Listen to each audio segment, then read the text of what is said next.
Hello friends, welcome back to MKB English.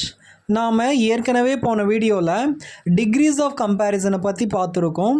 அதாவது ஒரு பர்சனை இன்னொரு பர்சனோட கம்பேர் பண்ணுறதுக்கு, அதே மாதிரி ஒரு பொருளை இன்னொரு பொருளோட கம்பேர் பண்ணுறதுக்கு இங்கிலீஷில் நாம் எந்த ஸ்ட்ரக்சரை யூஸ் பண்ணுவோம் அப்படின்னு பார்த்தோம்.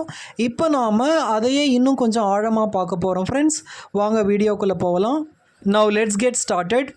இப்போ நமக்கு நல்லா புரியறதுக்காக இந்த டிக்ரீஸ் ஆஃப் கம்பேரிசனை 3 விதமாக பிரிச்சுக்கலாம்.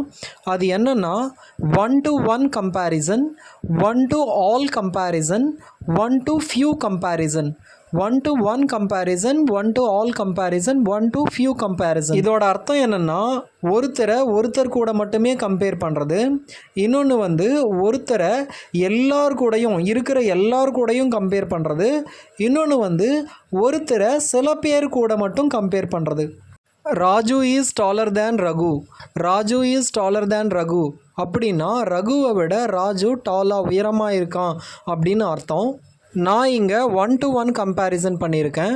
அப்படின்னா ராஜு அப்படின்ற ஒருத்தரை ரகு அப்படின்ற இன்னொருத்தரோட கம்பேர் பண்ணியிருக்கேன். இந்த மாதிரியான கம்பேரிசனை நாம் ஏற்கனவே போன வீடியோவில் பார்த்துட்டோம்.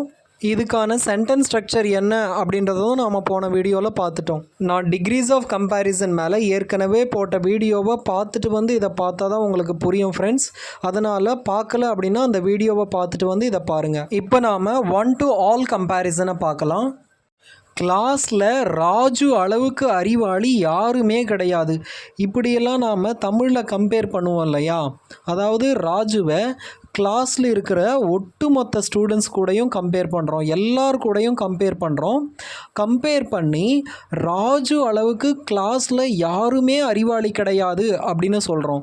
இங்கே ஒருத்தரை கிளாஸில் இருக்கிற எல்லார் கூடயும் கம்பேர் பண்ணுறோம். இதைத்தான் 1 to all கம்பேரிசன் அப்படின்னு சொல்கிறோம். இப்போது இதை எப்படி இங்கிலீஷில் சொல்லலாம் அப்படின்னா, no other boy in the class is as clever as Raju, no other boy in the class is as clever as Raju அப்படின்னு சொல்லலாம். இங்கே நான் யூஸ் பண்ணியிருக்கிற ஸ்ட்ரக்சர் என்னென்னா, முதல்ல நோ அதர் வரும், அதுக்கு அடுத்து நவுன் வரும், அதற்கு அடுத்து as adjective as adjective as அப்படின்றது வரும், அதுக்கு அடுத்து கடைசியில் நாம் யாரை ஹைலைட் பண்ணி பேசுகிறோமோ அவங்க வருவாங்க. இந்த சென்டென்ஸோட அர்த்தம் என்னென்னா, ராஜு அளவுக்கு யாருமே கிளாஸில் அறிவாளி இல்லை அப்படின்னு அர்த்தம். இதை இங்கிலீஷில் பாசிட்டிவ் டிகிரி அப்படின்னு சொல்லுவோம். நான் ஏற்கனவே போன வீடியோவில் பாசிட்டிவ் டிகிரி அப்படின்னா நாம் ஒருத்தரை யார் கூடயும் கம்பேர் பண்ணாமல் அவரோட குவாலிட்டியை பற்றி பேசுவோம், அதுதான் பாசிட்டிவ் டிகிரி அப்படின்னு சொல்லியிருந்தேன். ஆனால் இங்கே ஒரு குழப்பம் வரலாம். ராஜுவை நாம் கிளாஸில் இருக்கிற மற்ற பசங்களோட கம்பேர் பண்ணுறோமே, எல்லார் கூடயும் கம்பேர் பண்ணுறோமே, அப்போ இது கம்பேரிட்டிவ் டிகிரி தானே அப்படின்ற கேள்வி வரலாம். நீங்கள் நினைக்கிற மாதிரி நாம் இங்கே கம்பேர் பண்ணுறோம். ஆனால் அந்த கிளவர் அப்படின்ற வேர்டை கவனிங்க. இந்த கிளவர் அப்படின்றது கிளவரர் அப்படின்னு மாறி தேன் அப்படின்றது வந்தால் தான் எப்போவுமே கம்பேரிட்டிவ் டிகிரியில் தேன் அப்படின்ற வேர்டு கண்டிப்பாக இருக்கும். இந்த மாதிரி கிளவரர் இஆர் ஆட் பண்ணி தேனை ஆட் பண்ணால் தான் கண்டிப்பாக தேன் இருக்கணும். அப்படி இருந்தால் தான் அது கம்பேரிட்டிவ் டிகிரி. இங்கே என்னதான் நாம் ராஜுவை மற்ற பசங்களோட கம்பேர் பண்ணாலும் நாம் தேனை யூஸ் பண்ணாததுனால இது கம்பேரிட்டிவ் டிகிரி கிடையாது, பாசிட்டிவ் டிகிரி.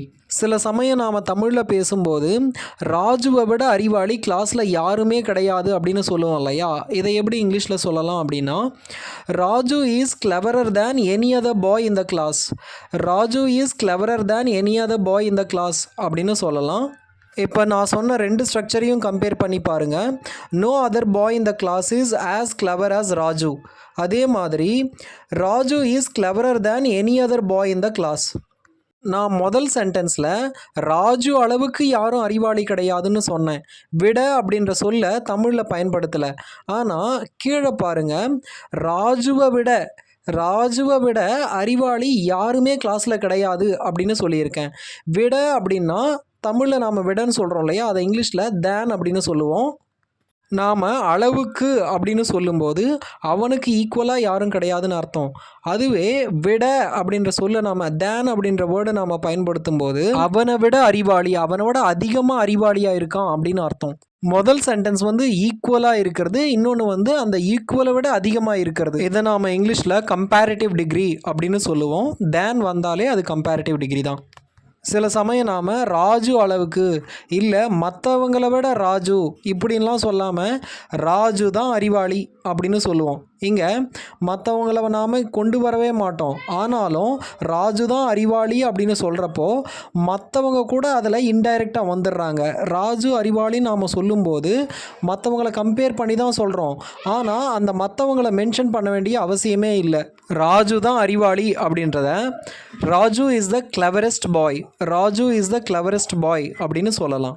இப்போ நாம் பார்த்த 3 சென்டென்ஸ் ஸ்ட்ரக்சர்ஸையும் ஒன்றா இங்கே பார்க்கலாம். No other boy in the class is as clever as Raju. No other boy in the class is as clever as Raju. Raju is cleverer than any other boy in the class. Raju is cleverer than any other boy in the class. Raju is the cleverest boy. முதல் ராஜு அளவுக்கு ஈக்குவலாக அறிவாளி யாரும் கிடையாது. இரண்டாவது ராஜுவை விட அறிவாளி யாரும் கிடையாது. மூணாவது ராஜு தான் அறிவாளி, ராஜு தான் மிக அறிவாளி அப்படின்றது மாதிரி. நாம் போன வீடியோவில் 1-to-1 கம்பேரிசன், ஒருத்தரை இன்னொருத்தரோட எப்படி கம்பேர் பண்ணலான்னு பார்த்தோம். இந்த வீடியோவில் ஒருத்தரை எல்லார் கூடயும் எப்படி கம்பேர் பண்ணலான்னு பார்த்தோம். நாம் அடுத்த வீடியோவில் ஒருத்தரை சில பேர் கூட மட்டும் எப்படி கம்பேர் பண்ணலாம் அப்படின்னு பார்க்கலாம் ஃப்ரெண்ட்ஸ். இந்த வீடியோ உங்களுக்கு பிடிச்சிருந்தது அப்படின்னா லைக் பண்ணுங்கள், மறக்காமல் என்னோடய சேனலுக்கு சப்ஸ்கிரைப் பண்ணுங்கள் ஃப்ரெண்ட்ஸ். தேங்க்யூ.